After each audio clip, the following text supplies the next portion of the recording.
Oh, this could be an opening. The man who wants to have the opening. It's Lauren Sheffield. That is the moment. The moment of matters. Hello again, everyone. Welcome back to Hearts and Sleeves podcast, a podcast that is all about Heart of Midlothian Football Club, its fans, and the ups and downs we experience on the way, both on and off the pitch. So this week we are joined by a full complement of regulars. We've got John back this week, and we've also got Trunter and Adam. First of all, come to you, John. How are you doing today? Feel alright today, so looking forward to being back. Are you still raging about the Aberdeen game? Are you? I don't know. It's not really raging, to be honest. I think it's more just trying to stay positive for Saturday, because I'm honestly at the moment not looking forward to it. No. They're certainly on a good run of form, Motherwell, and we do have a Motherwell fan with us today, Chris McCorquodale. Now, he is actually he's from Edinburgh, but he's grown up a Motherwell fan all his life, and he'll give the lowdown on how his team's been performing so far this season. They've certainly, as I mentioned, run to a decent run of form, right at the wrong time for us. But anyway, how are you doing, Chris? Yeah, I'm good, thanks. Better after last night's result. It was a thoroughly enjoyable match, and looking forward to the Saturday as well. I mean, considering the opponents yesterday, it was a game we all thoroughly enjoyed, I have to say. Yeah. Trunter and Adam, I'll come and say a quick hello to you guys as well. How are you both doing? Yeah, having a good week this week, so feeling pretty good. Apart from the football result, which was not good, but swings and roundabouts, eh? Indeed. How are you doing, Adam? Yeah, I'm alright. Just trying to stay positive like John after the first defeat of the season. Happy to have Chris on as well, obviously, old school friend. So nice to have another guest on the podcast. I suppose you might as well just mention we managed to get to episode 20, guys. Episode 20 without reporting on a loss. So I think we've done pretty well, haven't we? 20 episodes, bloody hell, without a loss. We wouldn't have thought that at the start of the year, eh? No. Yeah. Not the year, definitely not. Definitely not the start of the year either. But, yeah, so Chris, you've been a Motherwell fan all of your life then. You were brought up one by your dad, is that right? Yeah. So I've, as you say, born and bred in Edinburgh, which made those early years a bit difficult being a Motherwell fan when all your friends are supporting Hearts and Hibs or Rangers and Celtic. But yeah, it was basically through my dad, who is from that area of Scotland, and he was a diehard fan, and took me to the games when I was young. And obviously to begin with, when you're that age, you don't really know what's going on, but very quickly you learn, and never look back. Wouldn't change it. Any particular favourite memories of the? I suppose, when was it you started? Around, was it early 90s, and it would have been. It would have been sort of mid 90s. I think my first game was around about 95-ish. I want to say. So around about mid 90s. Favourite memories? There's been quite a lot. Unfortunately, too young for the 1991 Cup win. So that doesn't feature in my favourite memories, and we haven't had another cup win in my time. But favourite memories like the playoff against Rangers that I'm sure you'll all remember, the 6-1. Last day of the season, I think it was the 2013-14 season. Pipped Aberdeen to second place with like the last kick of the ball. Some semi-finals, had some good semi-finals, beating Aberdeen 3-0 a few years ago, and beating Rangers 2-0 in the League Cup semi-final, and they were both in the same season. unfortunately met Celtic in both finals. They beat us 2-0 in both finals. So that was their invincible season. Oh yeah. Hearts actually brought their Invincibles run to an end. Actually, now I think Thank you for reminding us. Yeah. I had that one in my back pocket. No, so yeah, I've had a lot of good memories supporting Motherwell. Too many to list, but those are the sort of highlights that come to mind. I mean, the one game that always I think about whenever I think about Motherwell is a 6-6 draw against Hibs. Oh yeah, that was something else. Yeah, Were you I at was that at that game? game. Yeah, I was at that game. It was just some woeful defending combined with some brilliant attacking play, just end-to-end stuff. And that was a special game for Motherwell, more so than Hibs, because we were 6-2 down, I think, with about Yeah. 15 minutes to play or something. So half the stadium had evacuated by that point. So that was a really good one as well. And can I throw in one more? Of And course you you'll not can. like me for this. I was No, also maybe at the not then. Motherwell 6, Hearts 1. Yeah. That was a long time ago now. Moving swiftly on. Any favourite players growing up then? We do love a good sort of 90s, early 2000 player mention. So any particular players that stick out for you? Yeah, that's an easy one. James McFadden. Yeah. That's an easy one. He was just incredible player to watch. At that age, full of confidence, full of swagger, you know.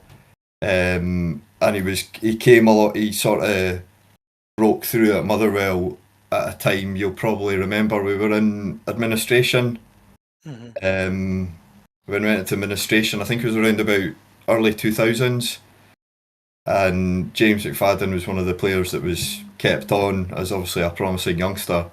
And that's sort of when I think it was just before then he'd sort of broke into the team. But when he really shone was he was kind of like, sounds cheesy, but you know, like the shining light in Yeah. dark days of what was Motherwell Football Club. He was a real shining light throughout that period of administration, and then obviously we come out the other end, and we sold him for what was a lot of money at the time to Everton, and that obviously helped in our recovery. I have to say, back at that, I remember at that point in time, McFadden was probably my favourite Scotland player, other than the Hearts guys, because he was just such an exciting young player. I always remember Chris. Yeah, I knew you were going to say McFadden because I remember Chris talking about him a lot at school.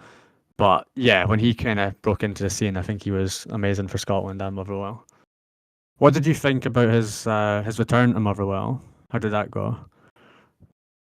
It was kind of, his return was kind of two-phased, if I remember right. So he came back.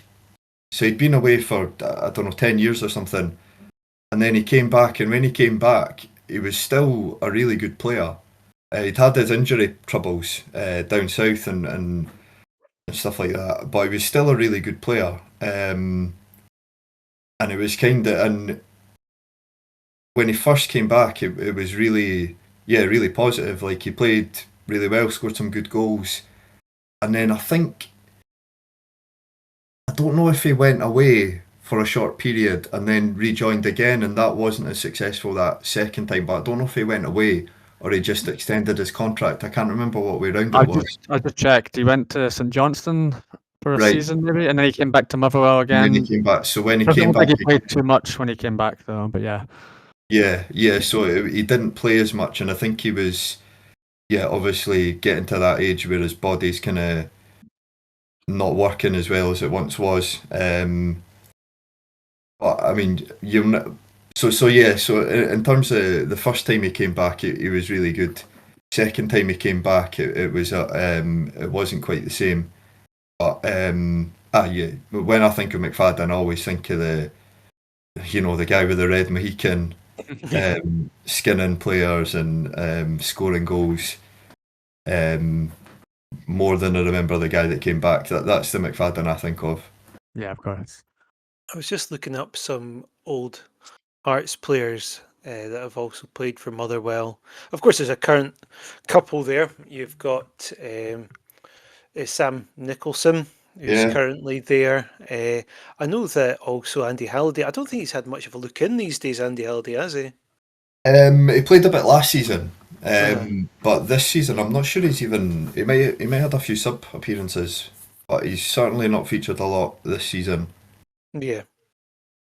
How about Sam Nicholson then? Has he had much game time at all? I remember when there was talk of him coming back across. I think it was over in America. He was, I think it was, and he's coming Yeah. back across, and inevitably, quite a few Hearts players, quite a few Hearts fans were saying, "Oh, bring him home," etc. And I have to remember. I mean, I enjoyed watching him at Hearts, but I don't really recall him doing much for Motherwell since his return. Correct me if I'm wrong, though. Yeah, he's not featured at all this season. Injury, I think. I don't know what his injury record was like at Hearts, but he's been at us. I want to say about 2 years now, Mm, and it's been a very stop-start sort of period, or it could even be 3, but it's been very stop-start in terms of injuries that he's had, which is a shame because he is a good, skillful player that's good to watch. But yeah, it's been very stop-start, and he's scored some cracking goals for us, and he's put in some good performances. But yeah, so far this season he's been injured. I think he got injured about I want to say halfway through last season. mhm. I'm not sure he's featured since. So he's a player I like, and he's a player that Yeah. I could feel if he could get fit and stay fit could be pretty useful, especially in the type of football that we're playing nowadays. Mhm. Again, I'm not sure what age he is, but when someone's been out injured for that long, it's difficult to think that they're going to come back and make a real impact. I hope Yeah, he does. yeah. I mean, as you say, watching the way Motherwell play, if we could get him back fit, I could absolutely imagine he'd shine on that team. But I think just consistency has kind of been an issue of his, and he is 30 now. So yeah, as he gets a bit older, I suppose the chance of him returning to the level you're probably needing him, the Yeah. chance of that are I guess getting a bit slimmer. The player I want to ask you about actually is Blair Spittle. What's Motherwell fans' feelings on him? I know he did well at Motherwell. He's been, oh, it's difficult how to describe how he's been. He's been solid enough when he's played. I think at first he was initially pretty disappointing for us. I used to watch him a bit Right. at Motherwell, and I thought he did always look pretty. I mean, I only ever really saw highlights, of course, but he always looked pretty good, and he just wasn't really showing that at first. But I have to say, he's anytime he's come on, generally as a substitute, he's looked pretty solid. What are Motherwell fans' feelings about Spittle? I'd say he's a player that we think of quite well. Funnily enough, you mentioned when he first came to Hearts, he maybe didn't hit the ground running. I think it was sort of when he signed for us, it was sort of similar. All I'm right. pretty sure. I want to say Graham Alexander signed him, and it wasn't until so Graham Alexander left us. No, Graham Alexander left us, and then Stevie Hamill had a short stint as manager. But it wasn't till Stuart Kettlewell came in that he seemed to get a bit more of a lease of life about him. Getting a bit, just seemed to have a bit more energy and a bit more spring in his step. And that version of Blair Spittle, it was really good to have around and have in your team. What I always felt with him though is he needed to be a player that was playing every week to maintain that sharpness. Needed a lot of minutes under his belt to maintain that sort of sharpness and be able to impact games. So if at Hearts he's maybe coming off the bench a bit more, maybe he's not getting that, getting those same minutes that he needs. But yeah, he's a player that I like really creative. He can hit a good free kick as well. I don't know if he's done that for Hearts. He scored a couple of free kicks for us. But yeah, he's a player that we think of quite positively. And one of these players that is kind of likeable. You know, you see them on social media, on Motherwell social media channels or whatever, and he comes across as quite likeable. And I think, you know, fans see that nowadays and can sort of buy into that as well. How's he been getting on at? Was he not playing a lot last season for Hearts, or is it just this season he's been a bit more of a bit part player? He played a bit more last year, obviously when we weren't doing so well. But I think when we were having a good game, he would be really good. Like, he'd be effective. Like, we beat Dundee, I think like 6-0 or something, and he was brilliant in that game. But it was the kind of the games where it was getting a bit tougher, and he just seemed to disappear. I think that's part of the reason he's maybe not held down a spot. And obviously we've got like Devlin behind me, who are kind of mainstays for us. Yeah, What I is thought it? he did. Sorry, I thought he did really well last year for a spell. He looked really good, and he kind of faded a bit later on in the season. And then this year, he hasn't featured a lot in the last few weeks, but he did start against Dundee. I thought he did well, and I think he's still a decent option, but he'll probably mainly be off the bench given our squad size at the moment. Has he been sort of playing out wide or through the middle? Kind of like left to the centre Okay. midfield. Kind of Yeah, floating. he's when he played with us, he was sort of probably a bit more central. Kettlewell usually played a 3-5-2 or 5-3-2, whatever way you want to look at it. So Yeah. he would be one of the midfield three typically. I always felt he was better at the front of the three, as opposed to playing out wide. I think under Hamill and Alexander before him,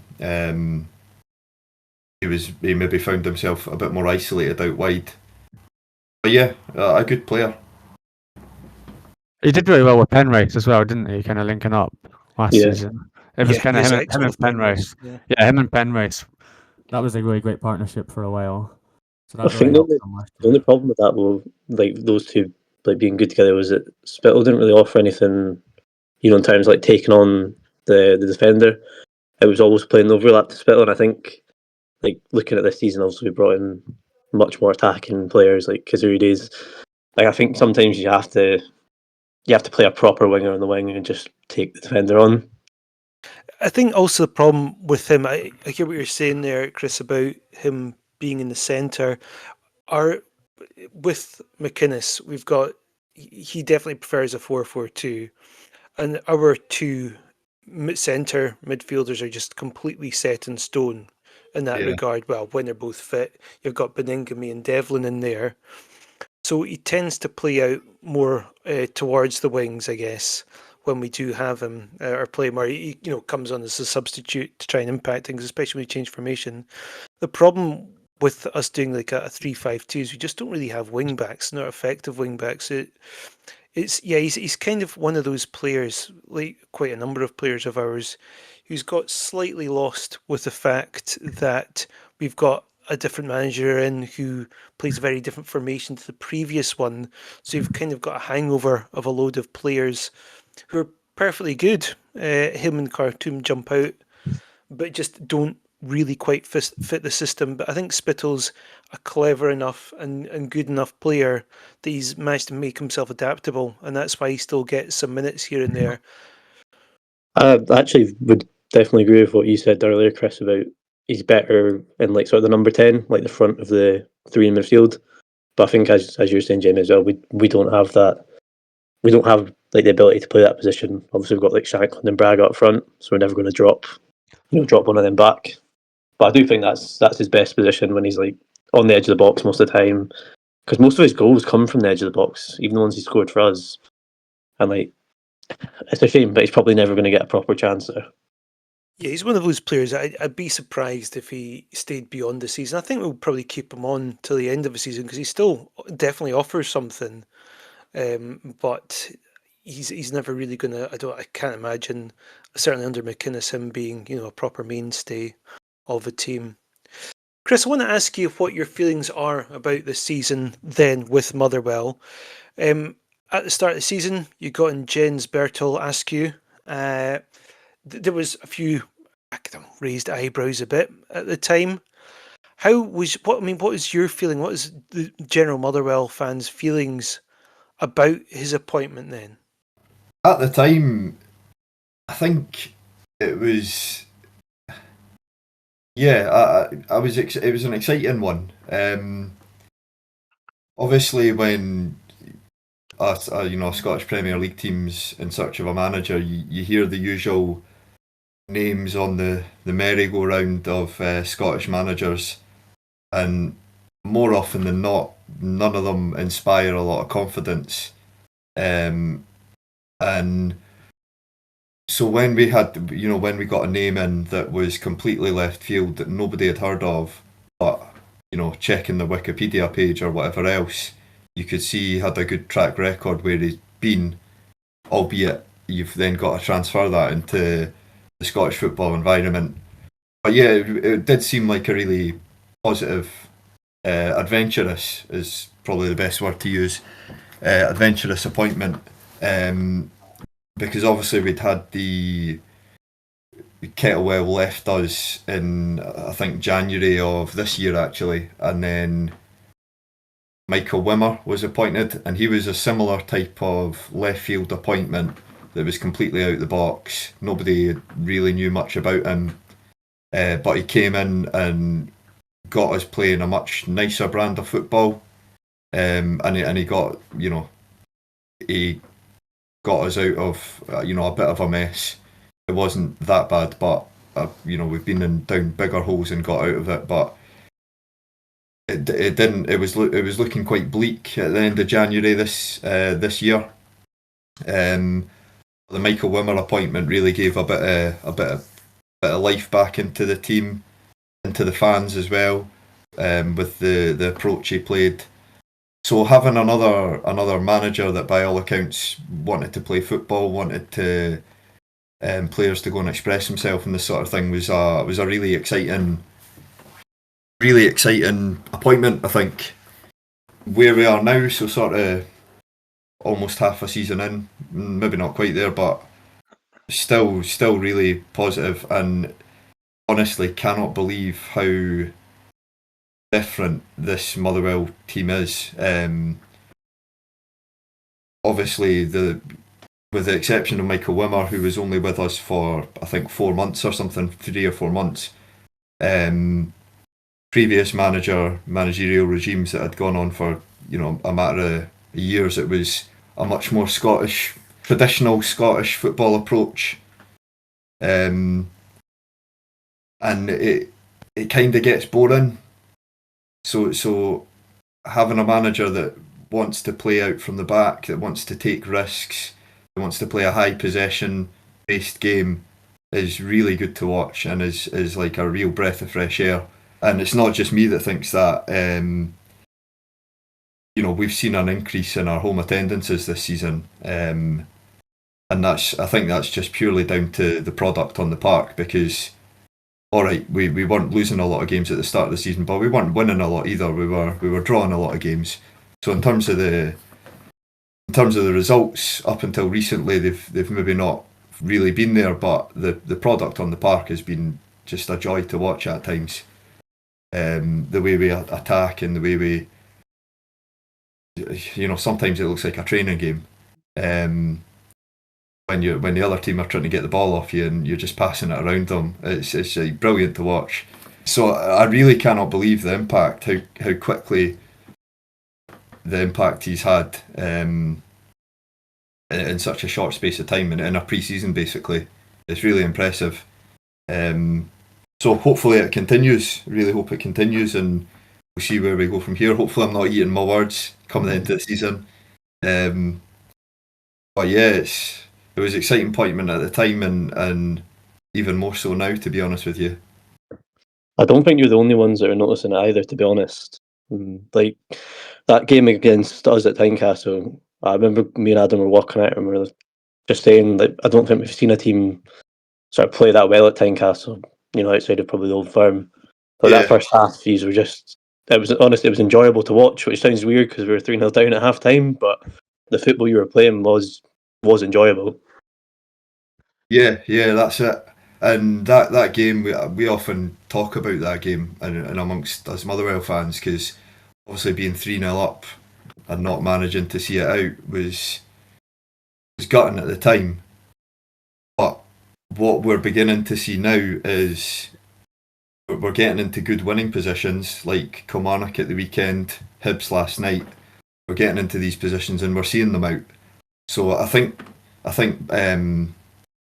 Jens Bartholascu's approach has maybe become a little bit more pragmatic, because at the start of the season, like I say, it feels like at the start of the season we would have drawn that game last night from a 2-0 up position.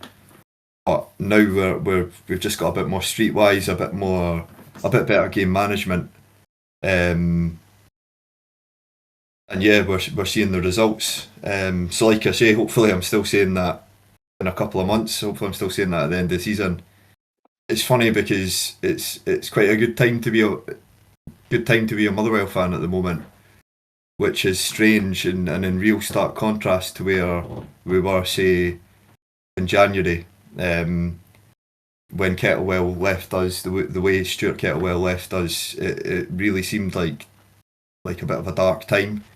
And this is in real stark contrast, so it goes to show how quickly football can change, You're only 9 points behind us as well, and Celtic are chewing up the points behind us, so you might be up into second place before you know it.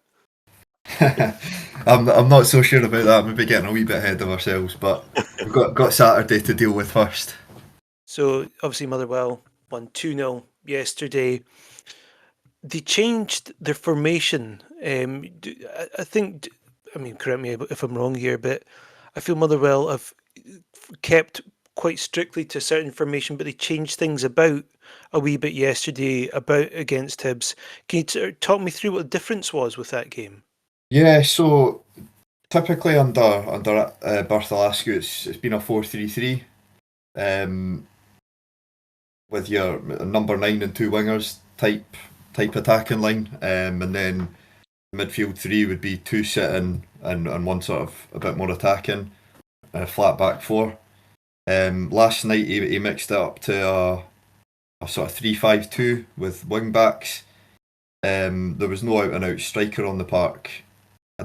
I don't know if Stamatolopoulos was injured, but he wasn't on the bench. But he would normally be our number 9.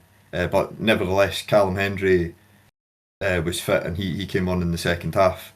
But yeah, he changed it to sort of 3-5-2, which certainly surprised me. When I heard the lineup on the way through to the game last night, I probably wasn't surprised that he'd made a few changes, because we do have a bit of depth in the squad at the moment. So I wasn't surprised he'd made too many changes, because we've got a game against Hearts on Saturday, and then we're then playing the following midweek as well. So I wasn't surprised he was using the squad. I was surprised to see us line up with a sort of back 3 though. He came out and said after that was just to counter sort of Hibs's strong areas, which just makes you think, he's been doing his homework. Clever guy that's been doing his homework on his opponents, which is exactly what you want to hear as a fan, rather than just sort of focusing on yourself. Because we know Hibs are a good team. They're a strong team when they're at it. So he's obviously set up to a certain degree, set up to counter that, but also allow us to play our game. Now, when you played us at Tynecastle, there's a couple of players that obviously stood out during that game. There was Maswanise and Just, but also I remember Watt in midfield. He really seemed to be controlling things, almost dictating play at times. Are they still? Maswanise's now moved up to the league's top scorer, actually, after yesterday's game.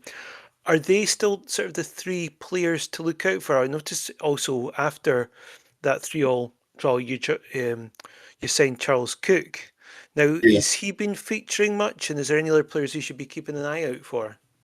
I think those three you mentioned are probably the three guys that are sort of in form at the minute, and have been looked pretty good for us all season.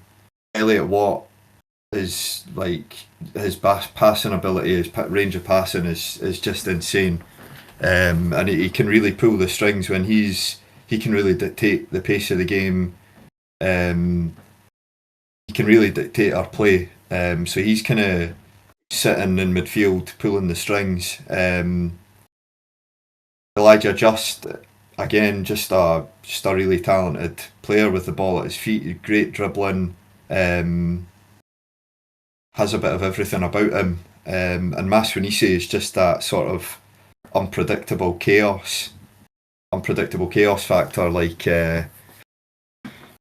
I guess a bit like maybe Braga or Kizaridis is for yourself. Sort of unpredictable. He's got a goal in him, but you never quite know what he's going to do. And he's just under Bartholascu. He's really hit form, and he doesn't always play through the. Like you think with being up there with the top scorers in the league, you'd think he'd be playing through the middle, but he's not. He spends most of the time out on the wing.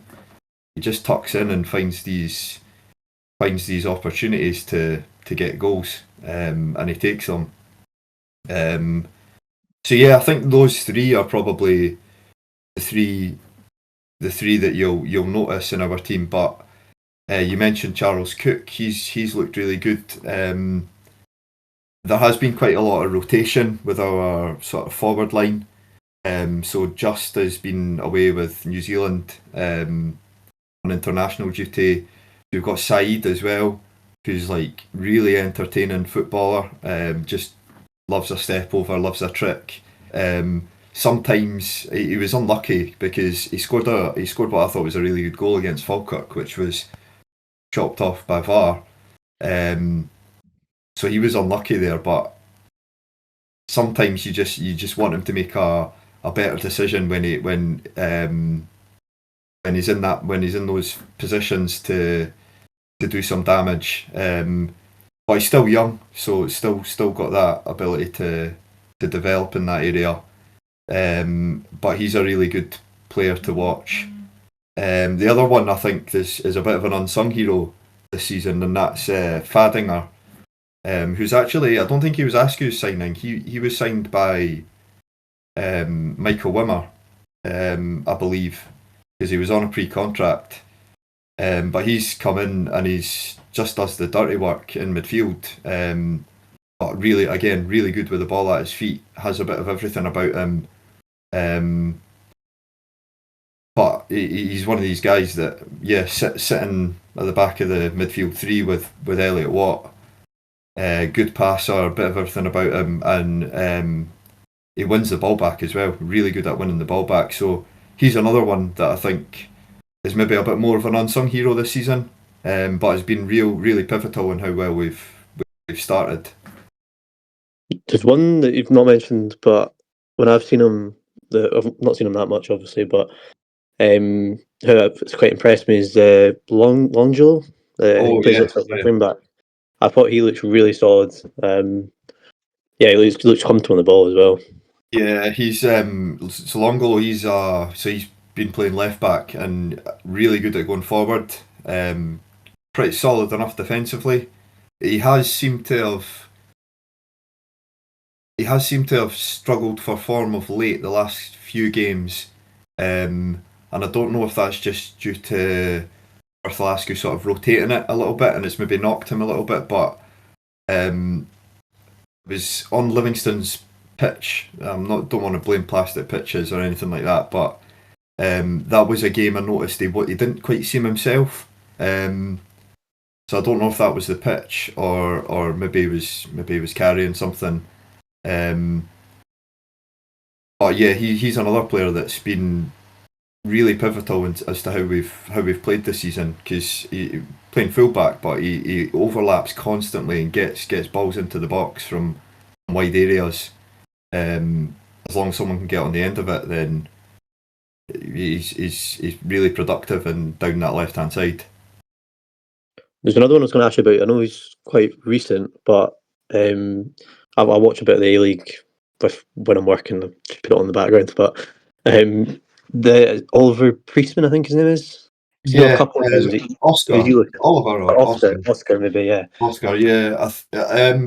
So he joined us towards the end of the transfer window, and he's not had a lot of opportunities. I think just from the two sitting midfielders I mentioned, Fadinger and Watt, have been really good for us. So he's not had a lot of opportunities. He's had a few sub appearances, but he was one of the players brought in last night, and he started, and he actually got man of the match. He had a really good game. So he's another one I'm looking forward to seeing how he develops. I think he's still quite young as well, maybe 22 or something like that. Yeah, I don't think he's not old. They usually go from the A-League when they're about 21, 22, so it wouldn't surprise me. So did you see him play in the A-League much? Was he a good Yeah, player at that level? I kind of watch, like, I watch quite a few of the games because often the players end up in Scotland anyway. Like last season, I said to a couple of my pals, I was like, Zapsford that went to Dundee United. Yeah. I said I thought he'd be a good signing, and I said that Milanovic, obviously when I went to Aberdeen, I thought he would be all right, but he's not really hit the ground running. But yeah, Priestman, he looked like one of those players that he didn't look uncomfortable in any situation. Like obviously he's quite scrappy, but he never really looked to panic. He was pretty good on the ball. Thought it'd be a decent signing, so just thought I'd ask. That's what we've got on. Yeah. Well, I mean, I'm only going off one appearance, but like I say, he got man of the match last night, so he had a really good game last night. So it's good when you've got guys like that even if they're not first picks on the bench. Like you've got that reliability that you can turn to, and it's also keeping guys like Fadinger and Watt, as I mentioned, keeping them on their toes. Yeah. Has Jordan McGee kicked the ball for you guys yet? I'd forgotten about him, to be honest. No, has he kicked a ball? He might have in the League Cup group stages, but he got injured very quickly after signing for us, and yeah, I've not seen him in the flesh, or not on the pitch at least. I think he's generally sitting behind me in the stand, but yeah, unfortunately, he was one I was quite looking forward to bringing in, because obviously quite well proven at Premier League level. So I was quite looking forward to seeing how he was going to do at us, but yeah, unfortunately, not yet. Yeah, I just happened to look him up quite recently, and I hadn't even noticed he'd gone to Motherwell because I just hadn't heard that he'd played or anything. I remember he was pretty decent when he was at Dundee, and he was good for us. He was good for us in the Championship as well. But yeah, I was genuinely like, oh my god, he's at Motherwell. When did that happen? Yeah, we signed him on a pre-contract last January, I think. So then he joined us, obviously, over the summer. And yeah, as I say, he looked good anytime I saw him play for Dundee, and he's quite versatile, so probably a pretty handy player for a team like Motherwell to have. Yeah. But yeah, unfortunately, it's not panned out that way so far. We got a goal in him as well, by the way. He picked up a few goals when he was at Dundee, didn't he? So He did, yeah. Yeah. Now, I'm just looking across your results over the season. It's been pretty consistent and stellar for you, but there has been a couple of blips. I guess the most notable one was that semi-final against St Mirren, where you lost 4-1. Yeah. There's a couple of other ones there. You lost to Falkirk, who I think have actually been kind of the surprise package of a season, and you lost to Celtic as well. Although that's, I guess, although it was under Brendan Rodgers, so maybe that is one of your worst results. I don't know, but yeah, what is it Hearts should be doing at the weekend to try and get a result against Motherwell? Where did it go wrong for you in particularly that St Mirren semi-final and the Falkirk game? I'll start with the semi-final. So St Mirren, as you know, they're a very physical team, very stuffy team, and honestly, I just think Stephen Robinson, ex-Motherwell manager, I think he's a very good manager at what he does, and that's evident from the job he did at Motherwell, the job he's doing at St Mirren. I know they're not exactly flying in the league, but over the last few seasons at St Mirren, he's done a really good job there, and I just think he just got it right on the day tactically in terms of trying to get us to break them down and then taking their chances up the other end. I know that sounds simple and ridiculous and a bit stupid maybe, but we are still Motherwell, we've not got like World Cup winning players in our team that, we've not got a Ronaldo or a Messi who's going to win a game by themselves. So I think that St Mirren game, it was a case of they were quite happy sitting in to a certain degree, and trying and seeing if we could break them down. And if we can't, then they're bound to get their opportunities up the other end and just making sure they take them. And I think that's just what happened. We were beaten by a better team on the day, to be honest. They got it tactically right. St Mirren in the semi-final there. So on that, I was watching it and I thought it was just one of those games as well where everything you did in the final third just didn't quite come off. Yeah. You had plenty of chances, but it just didn't quite click at the end.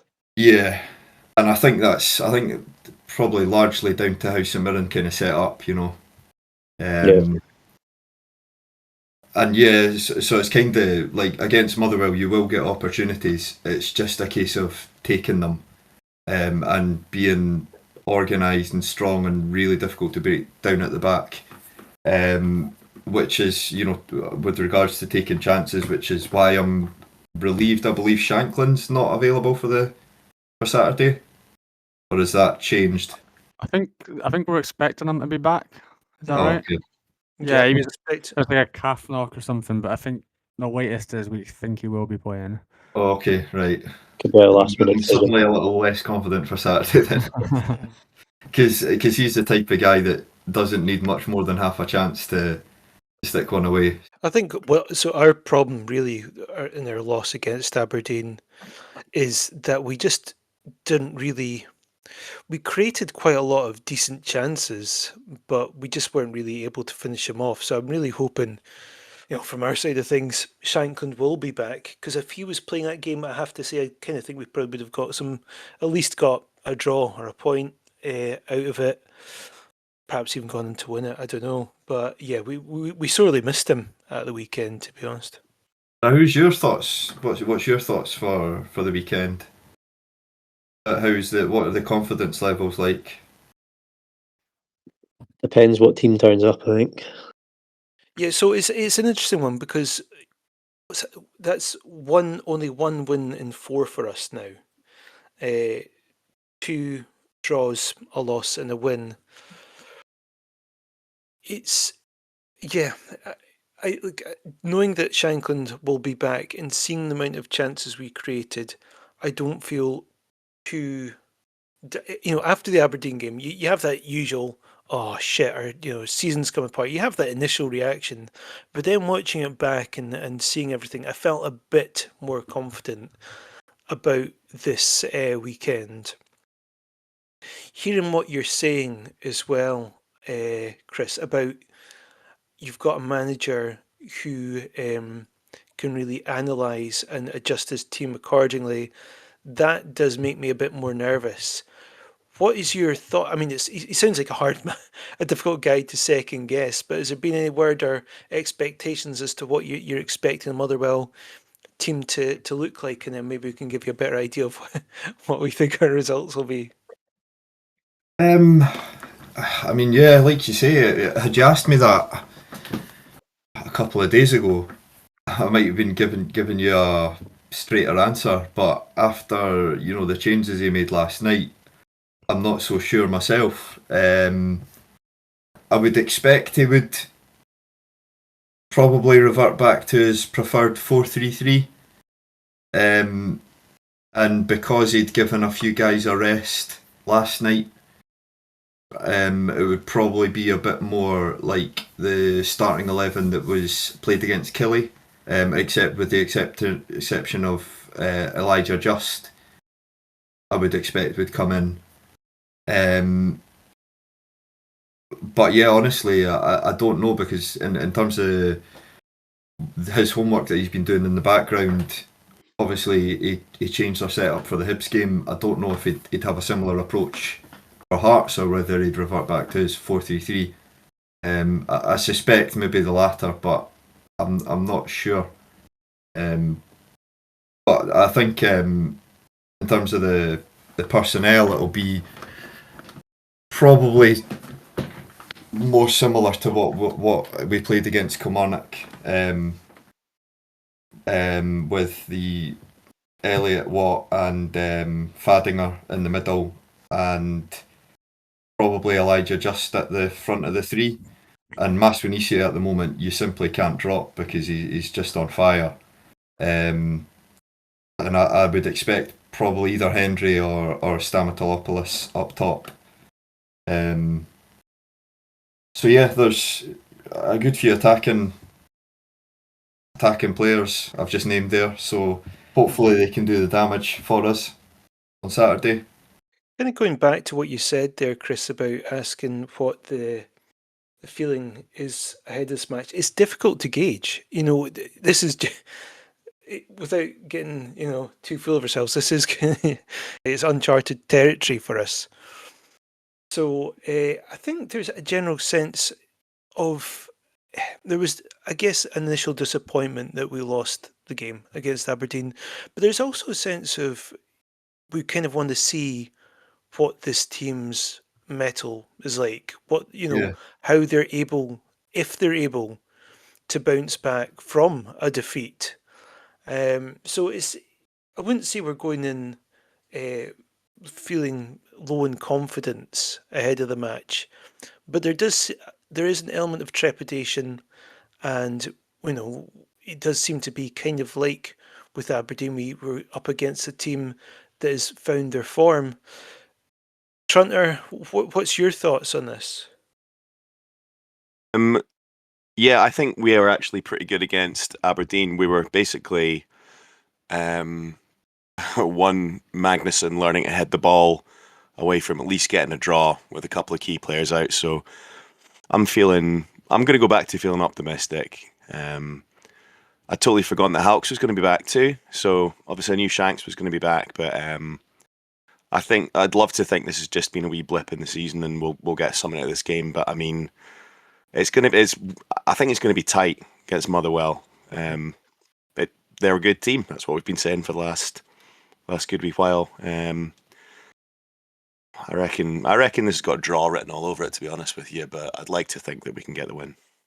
I think it's a tough one, because the first sort of couple of months we were just ultra confident about most of the games, and we've only won one out of the last four.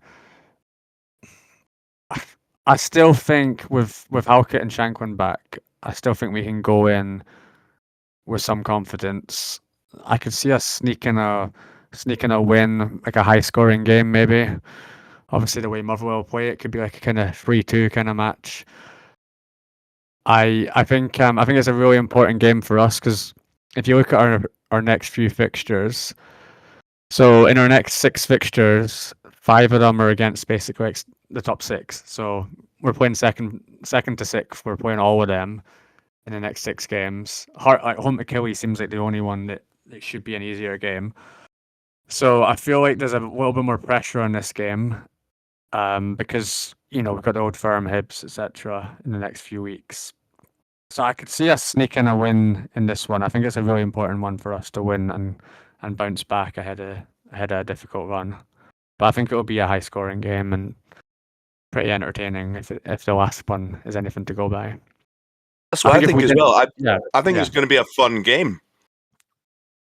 Now that we said that, it'll probably be 0-0. But I think if Halkett and Shankland were still out, I'd be a lot more worried. But I feel Yeah. like with them back, I'm hoping with them back, we've got enough about us. And I also think, some guys didn't, like Braga didn't do so well in the last game. So I'm hoping like Braga, Kizarides and that will kind of back on form and have a good game. And that should, if they're on form, I feel like we have enough to win. It's just, yeah, that's the big question. I mean, the thing about the Aberdeen game is we did have three of, I think most people would argue, or most Heart fans would argue, three of our top 5 players of the season missing, with Shankland, Halkett and Benny. Benny won't be back, but I thought, the problem is Devlin is so good at what he does. He does kind of do a job of 2 men in there, just scurrying about. Magnuson, he kind of looked all right, but I guess it is a part of the park alongside, obviously, the right-hand side that I am concerned about going into this match. I have to say, actually, Borch Grevink, when he came on, I thought he looked quite solid. So we might revert back to a 4-4-2. I'm still not convinced about that. 3 at the back. I just don't think we've got the right players for it.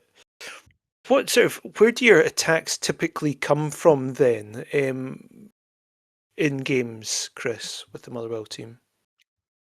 It's largely through wingers and overlapping fullbacks, particularly Longolo on the left. Overlaps really effectively when he's on it. He overlaps really effectively. The wingers, well, the sort of the attacking 3 in behind the striker.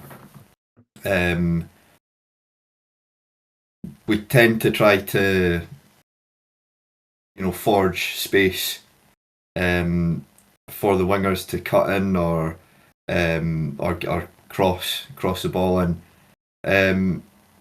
So I would say from the wingers, all I would say, and I was actually saying this to last night to the guy that I sit next to at Motherwell, is one thing we don't seem to have is almost a repeatable formula for scoring goals. We've been scoring goals, which is great, but we don't have that sort of repeatable formula, which might is maybe the holy grail of football, but we don't have that sort of repeatability. We score a lot. We tend to kind of score a lot of different goals. But just with the possession-based play that we have, we just tend to have a lot of the ball, and if you can forge space and get that half yard that someone like Maswinisi can run into, then that's kind of where we'll do a bit of the damage. I would say this season. Particularly Maswinisi, the form he's been on, he doesn't need. He's got a lot of pace, so he doesn't need much of a run on a defender to find that space in behind. So yeah, like I say, it's kind of difficult to say that we've got a winning formula for scoring goals, because it doesn't really feel like we have, but we have been getting. It's kind of goals. wild to say, because you've got the league's top scorer at the moment, so that shows that it's kind of like chaotic. Picking up the pieces. That's almost harder to play against if you know what I mean. Yeah. Well, as I was saying, Maswinisi, he's a really unpredictable player. Whether he's going down the wing or running through the middle, he's really unpredictable player, and I can imagine a nightmare for a defender to play against. And like I say, the form he's been on, he's been scoring a lot of goals. He's just managing to find the back of the net. Scored 2 great opportunistic goals against Killie at the weekend, and it was a penalty last night that he scored. Nevertheless, tucked it away nicely. So, just on the game though, you were obviously giving your thoughts. What I was thinking earlier is, I think whoever scores first will have a big, play a big part, and it probably sounds cliche, but if we score first, I can see us taking a bit more control of the game, and our midfield dictating the play a bit more, a bit like last night. Whereas if Hearts score first, they've got something to defend, something to hold on to. So even if we've got a lot of the possession, if Hearts can remain resolute at the back, it'll be very difficult for us. So I think whoever scores first, they'll put themselves in a very good position on Saturday. John, what do you think about the match? I think, Chris, I think you've spoken about it pretty well there with Masonisi. I think he'll be the biggest impact for you on the game. I wouldn't say our centre backs are particularly quick, or even anyone really in the back line. I think if he can get a ball in behind, that could really hurt us. I think for us as well, I think, Adam, like you said, it's just whether or not your Bragas and Kazuris, if they turn up, if they're back on form. I mean, if we were playing at our full strength, then I think we've got enough to beat his. I mean, like you said, it all depends on the day, though, doesn't it? What happens? I do feel quite uneasy for the game, to be honest. Obviously, you're in good form, but also after the Aberdeen game, with the games we've got coming up, I feel like it almost feels like a must-win. If we don't, Celtic get back to 1 point behind, then we've got Kelly midweek. It's obviously not going to be an easy game, and then we've got Celtic straight after. So these next two games, to me, feel like we have to take maximum points for that Celtic game. I mean, Killy has to be looked at as one of the easier ones, given their terrible run, given that we're at home. I think alarm bells would ring if we don't beat Killy at home. For me, the other games are all much tougher on paper, I would say. But they've not won for a long time, Killy. You have quite a good record against us at Tiny, though. Right, so let's go to predictions then. Chris, as you are our guest of honour, we'll let you start with the prediction, and don't feel obliged, as it is a Hearts podcast, to be polite. Feel free to give us any prediction your heart or your head tells you. I'm going to go on the optimistic side. I kind of have to after everything I've said. Being positive. I can see Hearts scoring, but I can. If we score first, I think we'll take control of the game. So I'm going to go 3-1 to Motherwell. Okay.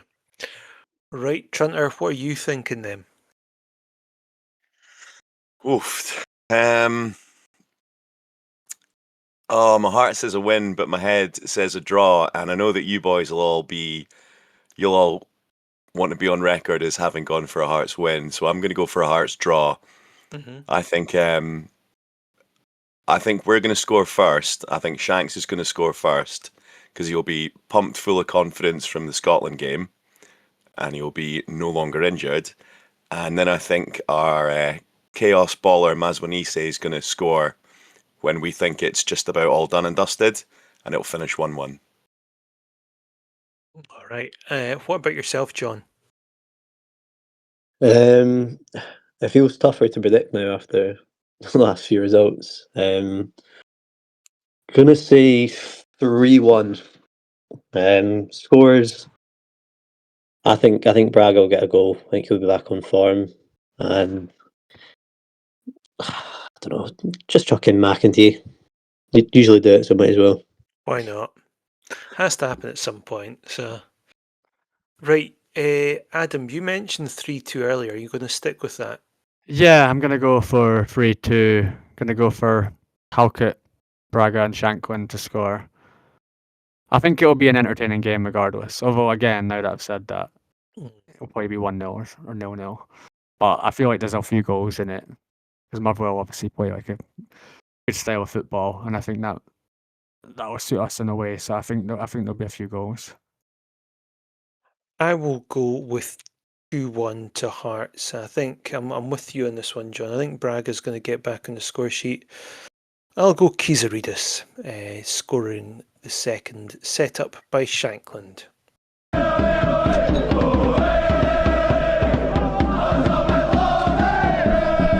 Okay, well, thanks again to Chris for coming on today. Really appreciate it. One thing we did before the weekend, me and Adam, we went to Craig Gordon testimonial quiz, and during that we got to meet with the man himself.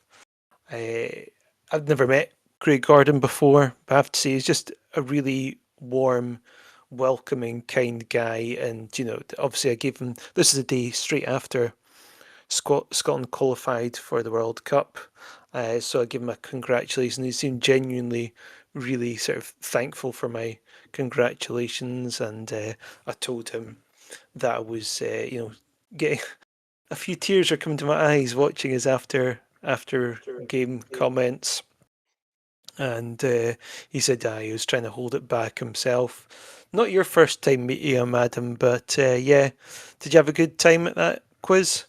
Yeah, it was amazing. I've met him once or twice at previous events like that, and yeah, we also managed to get third place in the quiz, which, funnily enough, probably wouldn't have happened if we hadn't done the podcast, because there was a round where you had to name all the goalkeepers that had played for us in between Gordon's 2 spells at Hearts, and we were getting Lee Hollis, Victor Noring, and all these guys who I don't think we would have got. And there was even the one about players from Ghana. We got Prince Blaban. Yeah. I would never have got. It would have been a guess without the quizzes on the podcast. But I thought it was a really nice. It was a really nice event. We were at a kickback table, so we kind of won a sort of prize to go with people from kickback. So it was with 4 people we hadn't met before, and everyone contributed. I mean, there was a 1982 round, and they were really good at it. I had no idea, but yeah, I think we did pretty well on the Hearts rounds. And yeah, every time the 2 or 3 times I've met Gordon, he's just been like, yeah, he speaks really well, really nice guy. Well done, boys, and thanks for making Craig's night. Yeah, we didn't ask him on the podcast, so I feel like we did slip up a little bit. Yeah, but I think he'll get in touch with us at some point when he wants on. So it's probably better that we wait for his request. The funny thing is, I actually sent the picture of us with Craig Gordon to my dad, and then he's like, "Oh, bro," when I met him at the weekend, he's like, "Oh, brilliant! When's he coming on?" Like he thought we were actually recording. The photo I took of us was us pre-recording an episode. I was like, yeah, no, not anytime soon. But he's impressed that we came third in the quiz. Got to say, a very great name as well from you. Oh yeah. So we had to come up with a quiz team name, and we were drawing a blank.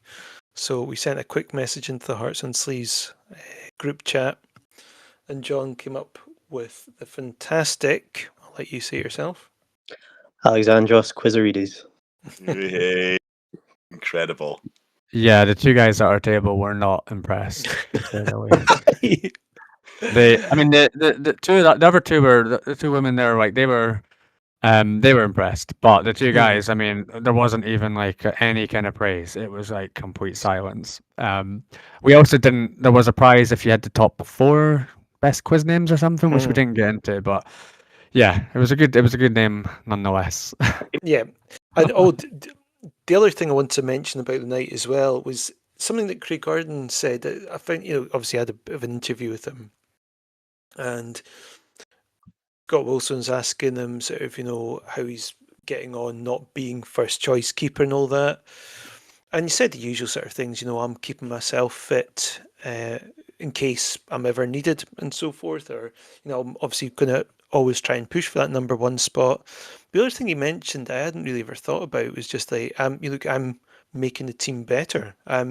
Because in training, I'm doing everything I can to stop shots, and I'm making the strikers make sure they're getting sharper. So I find that quite interesting as well.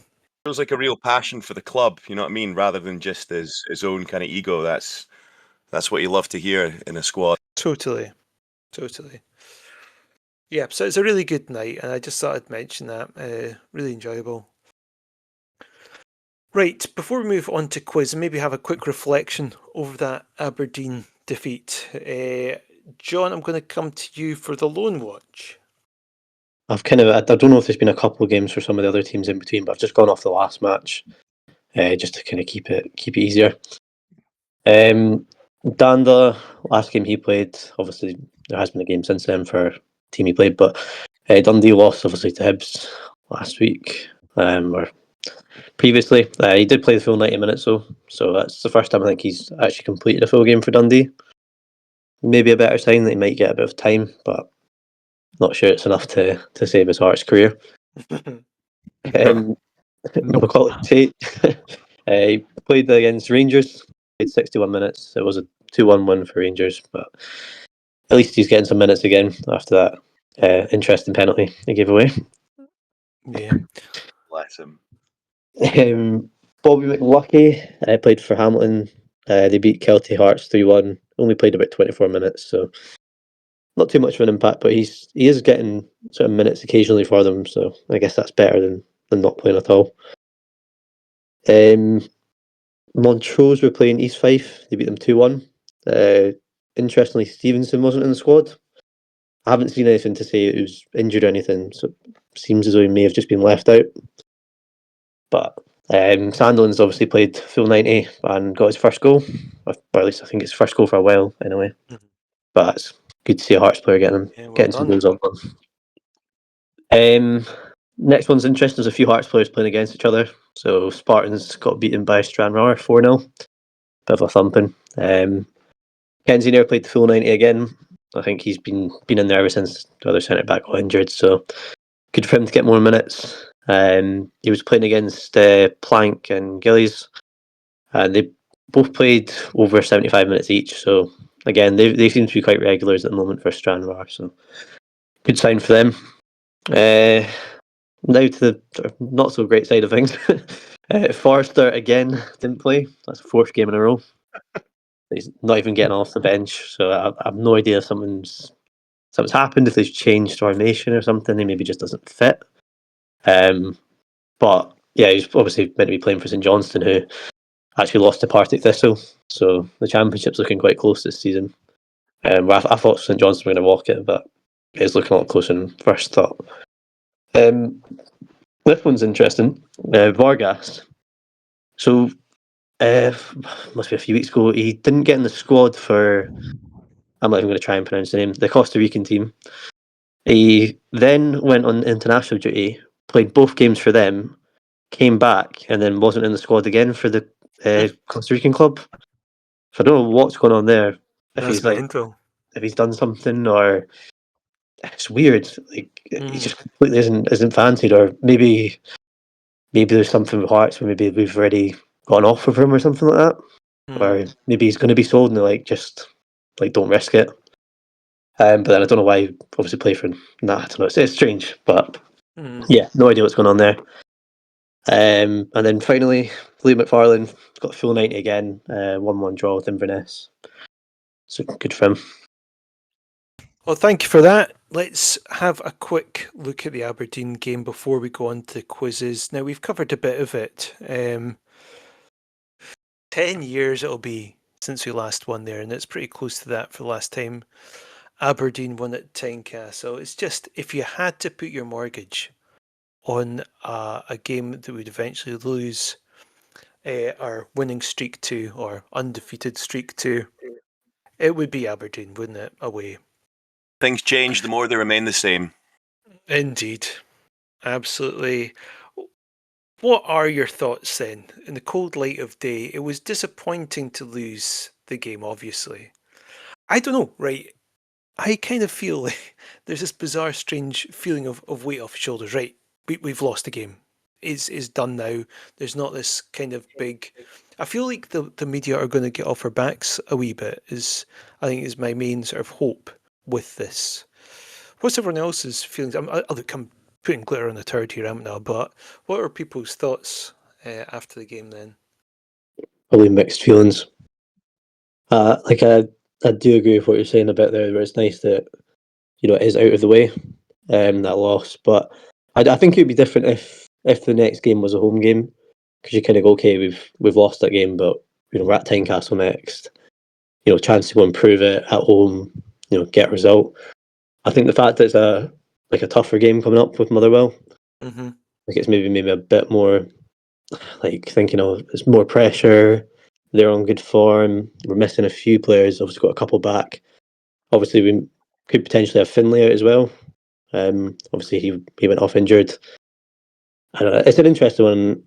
I don't think we've, like you said, we don't think we played particularly bad. Like we did create chances.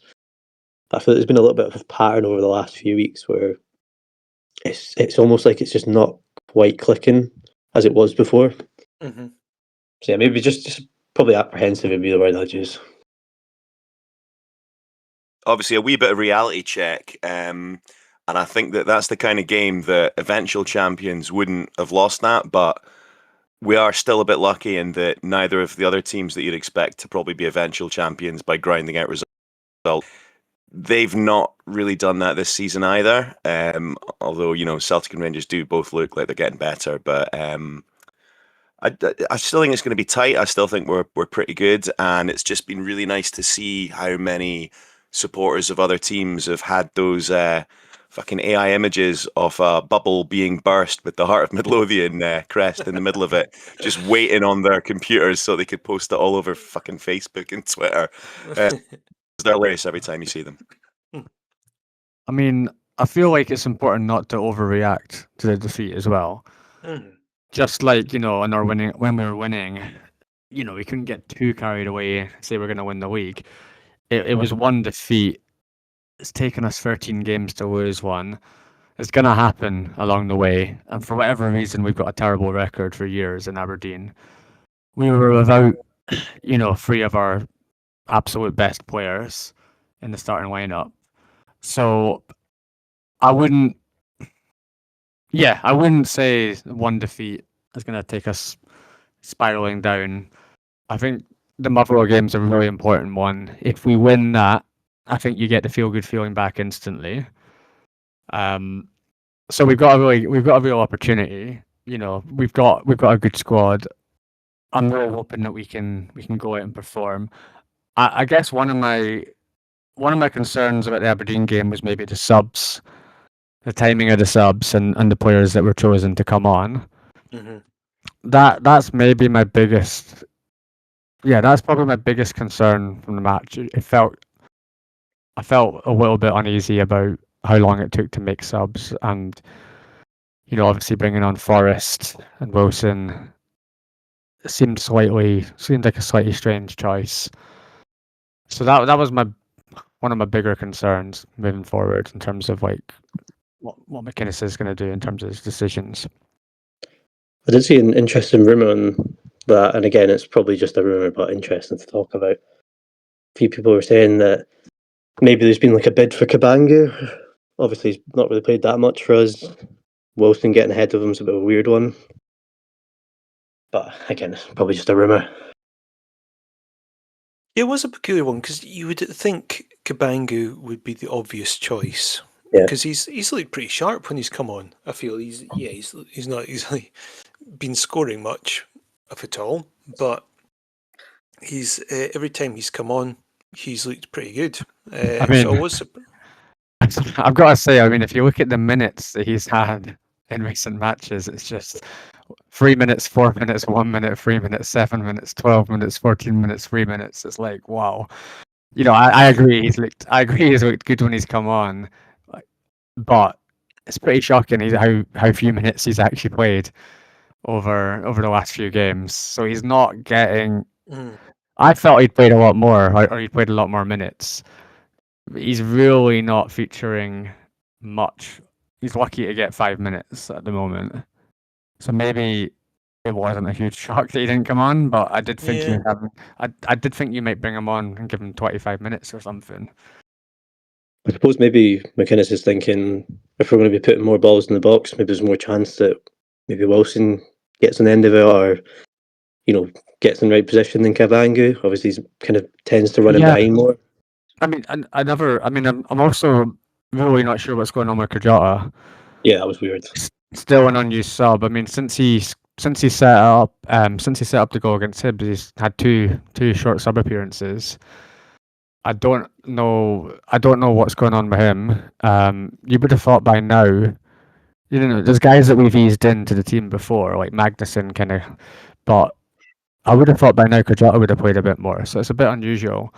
It's kind of hard to tell, to be honest, what McInnes thinks of a few of the players because they're not getting a lot of game time. Some of them. It's weird putting Forrest on as well when you think Like, there's absolutely no chance he's here at the end of the season, maybe let alone even January, like by the end of January. Like, surely you play the player that's going to be here longer. And because Jota's ball into the box is what won us that game against Hibs. You know, Yeah. chasing the game against Aberdeen, put him on. I mean, Borchgrevink put a few good balls in, but you think, surely just give him a chance? Yeah, it's hard to tell what's going on with that. There's been a few, there's been a few that you thought would have got more minutes by now. It's hard. I don't know why Forrest is the one that's still. I mean, in fairness, Forrest haven't come on for a few games as well, but yeah, it was a strange one for me that, and even like the timing, like they weren't coming on until like 70 odd minutes was the first sub. It felt strange because against Dundee United we were making half-time subs when it was 1-1, and against Aberdeen waiting until 73rd minute felt like a strange move. I mean, I don't think that's what cost us the game ultimately really, but yeah, I was a bit surprised by the decisions. As far as the game itself, then there was a penalty claim that I think we can all agree we probably should have got. Was there any other sort of moments that you want to bring up to discuss during the match? I mean, you could talk about a lot of the refereeing, to be fair. Like, Devlin's booking was absolute nonsense. He didn't do anything. There was a number of frustrations as far as the refereeing goes. Again, I try and avoid discussing referee performances when it's on their feet because my concern is it doesn't. You kind of always feel like you're taking blame away from the performance itself and looking at other aspects. But you're right, it was a very poor call for that booking, and I mean, even not through maroon tinted glasses. I mean, that looked a pretty clear cut penalty, right? It's just because the goalkeeper, isn't it? They just get away with anything. Like, it doesn't matter what a goalkeeper does; it's not a foul. I mean, anywhere else on the pitch, that's a free kick. So I don't know how they could possibly not give a penalty for that. He just takes him out. Mhm. Even I don't even think they checked it as well, which is weird. Like, there was Yeah. never even a check to be like, oh, he's just chucked his whole body into Gabori at full force. Don't worry about it. I mean, you've kind of already echoed my sort of main concerns about the game. Like, so the formation to me was an issue, but still, even with that formation, managed to put together some chances. I thought certain players looked a bit weak. I mean, we can easily point to Kent for Yeah. his. I mean, do you think he'll be back in for this game at the weekend then? Really not. I've said it for you guys have heard me say it multiple times. I've said before I don't think he's anywhere near good enough. He's obviously good at winning the ball. He's tall, but he's just he's so unsafe at the back. Like, you just think defenders can get past him easily. Half the time he doesn't look like he knows where he is. I don't know. It could just be like lack of fitness as well. But I'm so glad that Halkett's back. Yeah. And just why is McCart just not getting a look in? I don't get that. I guess he's obviously left-footed, isn't he? So they're probably Yeah. trying to keep him on the other side. But I think if there's any doubt with Finlay, he'll have to play on Saturday, which I don't mind. I think McCart's a decent player. Yeah. What about Kingsley then? Kind of forgot about him, to be honest. Yeah. So remember, he had a good run of games for a while. I'm just trying to think about what formation we might go for and who might fit into that. Do you think we'll see a return to 4-4-2 then, or do you think, yeah, injury dependent? But if Shankland is back, there's got to be two up front. I mean, that to me is a given, right? Any thoughts on potential people you'd like to see come in for the game then? I don't know if he'll do it straight away, but I think at some point it'll be like a back four with Borchgrevink, Milne, probably Halkett, McCart.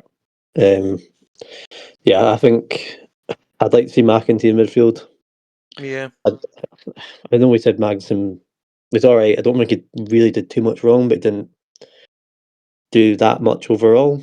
I feel like I'd rather just go get Magnuson there. He's quite robust. He's seems all right at passing. He goes forward quite a lot. He could work next to Devlin if he's that player who pushes on with the ball. You know, actually, last time we played, Motherwell McEntee played in midfield. So I don't know if that be history repeating itself, but be interesting to see. Right, on to the quiz then. Trunter and me, it's our turns this week. I'll tell you, I'll do my one first if you're happy for me to do that. My one's a bit more straightforward, I think. You don't even know what mine is, but you know me well enough to know that yours is more straightforward. Exactly. Okay, so I'm going for the two players, two former Hearts players, and you've got to name the club that connects them both out with Hearts. And the two today, now we mentioned goalkeepers of old, so I've gone for Peter Enkelman and Craig Beattie. I only know one other player, one other team I think that Enkelman played for. But I'm not sure about Beattie. Mm-hmm. Is it Cardiff? It is not Cardiff. Fuck. However, so Enkelman played for Cardiff and Beattie played for Swansea. So, there's a bit of Welshness going on there, but no. I'll say my guess. I don't know about Beattie, but St Johnstone. Oh, he's got it. Well done. Boy, Wow. well done. I was thinking England. Yeah, me I knew too. I knew Enkelman was at St Johnstone. I think was it before or after us? He was like their backup goalkeeper or something. I think At that was one after. point. No, it was before, and he actually had 54 games for them. Oh, Wow. my fault. I'm quite surprised at that. But I yeah, just don't remember him being in Scottish football that much. Nah, no. never do I. That's what What he year? straight What away. year was it that he was at then? It was 2010 to 2012. He was with Because them. I've got a really weird feeling. I've got like one of the match attack cards of him at St Johnstone. Mm. I've found tons of old Hearts ones I've got as well from years ago. Well, here's another little fact for you. He made his debut for the club against Hearts. Wow. So there you go. When did Beattie play for them? Oh, yeah, also another one, right? He saved a penalty from Jamie Hamill in a 2-1 win at Hearts. So there you go. I had no idea. Yeah, maybe that is a game where we looked at him and thought, he's a boy for us.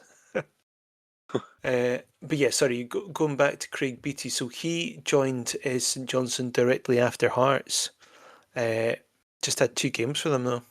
He barely played for us as well, didn't he? Yeah. Yeah. Scored a very important goal, but... Trunter, your quiz, please. So tonight's Trunter quiz is going to be about our 2014-2015 championship winners. Oof. And I figured it'd be fun to have, I don't know the time scale, but maybe like a few minutes timer. And I've got a spin wheel thingy. I'm gonna spin the wheel now to see who gets to go first, and then basically just rattle off a few players until we run out or we decide that it's going too long. So I'll spin my wheel. We're taking it in turns, yeah? Like one at a time? Yeah, one at a time. Okay. So, and you get it. This is the players that were squad members when we completed our 2014-2015 championship winning season. I did Brilliant. poorly in my test run, but you get the rules, yeah? Yep. Yeah. Wicked. Right, hang on. A pop-up ad's just up we go. Click to spin. It worked. It worked really well. So, okay, Adam, you've won the lucky spin. So, see if you can remember anyone. Sam Nicholson. Sam Nicholson is in. That is 1 point for Adam. let's see. Second up is going to be John. Neil Alexander. Neil Alexander is in it. Woo! Jamie, shoot. Osman Sow. Osman Sow is in it. Adam. Jamie Walker. Jamie Walker is in it. Well done. Adam, Jamie Walker, AH. John. Jack Hamilton. Jack Hamilton is in it. Well done. JH. There we go. 2-2. Jamie. Gennaro Zifuik. That was would have been that was the first one that I came up with. Well done, Jamie. There we go. Fucking Adam. loved him. Callum Patterson. Callum Patterson's there. Well done, Adam. We've got 38 altogether, but I don't think we're going to get that far. John. Don't know whether to go risky or not. Jordan McGee. Jordan McGee is there. Well done. Jamie. On the Ching with Billy King. Well done. Billy King is in there. That's 3-3. Adam, you're up. Jason Holt. Fuck, Jason that's Holt's gonna be mine. there. Yep, Jason Holt's there. Well done. That's John. Ali Mozturk. Alamos Turk was there. That was my second one I remembered. Well done. Timothy. Did someone say Danny Wilson? No one said Danny Wilson. You've got him. That was my third choice. Yeah. Adam.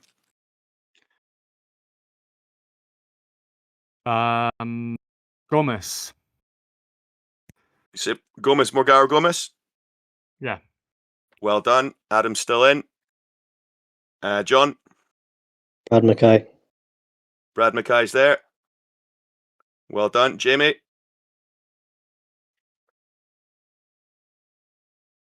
Scott Robinson. Scott Robinson. Well done, Jamie. 5-5. Adam. Why am I struggling already? Because it's hard. Yeah. Prince Blabin. Prince Boabin was still in the squad, I think. Let me double check that. Yep, he certainly was. There we go. You're up to 6. John, you got any more? Kevin McHattie. Kevin McHattie's there. Well done. That was John's favourite player that season, remember?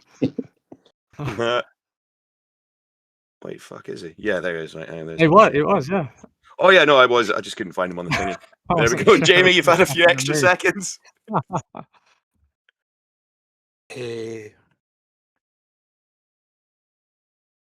Eckersley. Damn it. Ooh. I was saving that one. I thought I would forget. Yes, well done. Well done. 6-6. Right, this is way further than I got. Adam, you got any more for me? Trying to think of matches. I've got a really random one that I remembered quite early on, but I think it's just because he's got a fancy name. Defensive midfielder. But don't let me distract you, sorry. Where's he from? Oh, I've said too much. Oh, I know who you're talking about.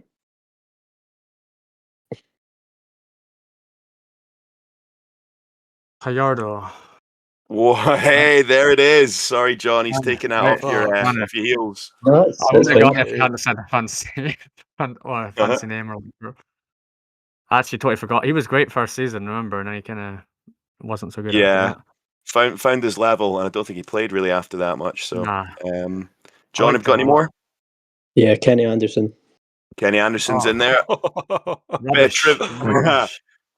Bit of trivia I remember is because there was also a skateboarder called Kenny Anderson who had the best ever shoes that I had for skateboarding, the Kenny Anderson V2s by Adio Skatewear. Jamie, have you got any more for me? Feels like we're sponsored by them. The only one I can think of, potentially Jamie Hamill. Don't think so. I think he would have left after we got relegated, right? Yeah, probably, yeah. So Donahue finishes up on 6. Adam, any further? Who have we said in goals? Neil Alexander. And Jack Hamilton have been taken. God,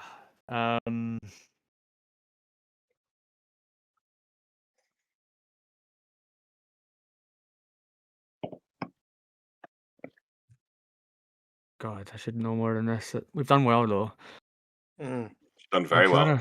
I'm trying to think. John and I met those players before. That was a. Who did we meet? Oh, Dylan McGowan. Nope. Ah, shit. When did he leave before we got relegated, or was he in the squad when we got relegated, or what? Couldn't tell you. Not on the list I've got. Was it the season we got relegated, John, that we we met the players? Yeah, I think so. I think that's what. Yeah, he must have left that summer or something. Ah, damn it. John, over to you. I don't know if it's been said, but El Hasnaoui. That's another random one that I got as well. Well done. You have taken it. You are our champion with 8. Well done. El Hasnaoui is one that my dad always thought was awful, so me and John used to every week we'd say how amazing he was just to wind him up. We'd always be like, "Oh, what a player!" And my dad was always like, "He's awful." John's knowledge of that kind of era is amazing, though. Yeah, thank you very much. Well done, John. Well deserved. We did well though. I think that was a good. I've got one more, but I don't know if it was like you said, Adam. I feel like a few of the ones I'm thinking of are. He's going for his victory lap. Go for it. Wait, if you don't get this right, you lose. Unfortunately, Jamie and I win. That's the new rules. Is he this bad to play board games with at Christmas and shit like this, John? Is he always like this? I've never had the actually. I don't know. We have some family quizzes at Christmas, and it's not. It's not Adam. It's Amy. It's our sister that's competitive, not me. I don't know, man. I can imagine a game of Monopoly and Adam trying to go to VAR. Oh, trust me, if you met our sister's the most competitive person ever with quizzes. Anyway, she's not invited to this quiz. John, who's your double or nothing? No, I'm not double or nothing. No. Fine, just you win anyway. Just say it. I don't know if again David Smith, the winger. Oh yeah. I don't think he's still there. No, he left. Oh, David Smith. Yeah. I don't know why I thought you said Swift, and then I was like, "That's not a guy." What am I talking about? Took me a second, and then I realized, yeah. So yeah, there you go. You got 9. Good one. Fucking hell, that is unbelievable ball. Who did we miss out? Anyone? Did we miss out anyone obvious? Wait, can we try guessing? Yeah. Can you give us a clue? Can I guess one more? Gee, you can guess one more. Go for it. I don't know if he'd left or not. Is it Fraser Mullen? He played right back. I don't know if he was gone by that point. Went to Hibs at one point. He was gone. Maybe it was that season. Talking of players who went to Hibs, fucking James Keatings. There it is. Oh, yeah. I was stunned that none of you got that. I was absolutely stunned that nobody got that. That's almost a bonus for Jamie to bring him up to Adam, but I'm not going to do that because I can see Adam having an absolute meltdown on air. I just want fairness, that's all. Whoever wins. Yeah, I'm all about fairness. Well, that is it for this week, folks. Thank you very much for listening. Please do give us a review. It really helps us if you do. And also, like, subscribe, and share where you can. Until next week, do look out for each other and enjoy the game if you're going across to Motherwell. Hopefully, back to winning ways. Bye for now.